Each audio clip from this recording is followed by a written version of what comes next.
Banka Raiffeisen Bank është përfshirë në një konflikt ligjor me Inspektoratin e Mbrojtjes së Territorit lidhur me një ndërtim pa leje pranë selisë së saj në Tiranë.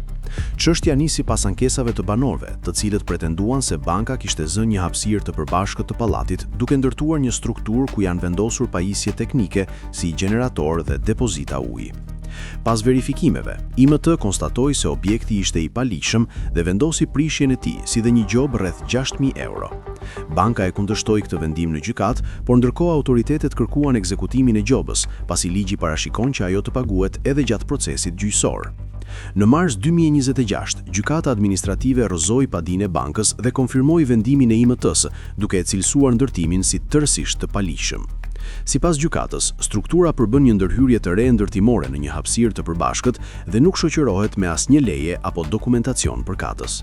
Nga ana e saj, banka argumentoi se objekti ekziston prej fillimit të viteve 2000, para se ajo të merrte në zotërim ambientet, por nuk arriti të paraqesë prova që e vërtetojnë këtë pretendim.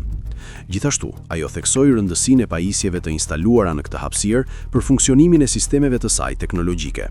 Megjithatë, mungesa e dokumentacionit dhe natyra e ndërhyrjes çuan gjykatën në përfundimin se kemi të bëjmë me një ndërtim të paligjshëm, duke lënë në fuqi si gjobën ashtu edhe detyrimin për prishjen e objektit.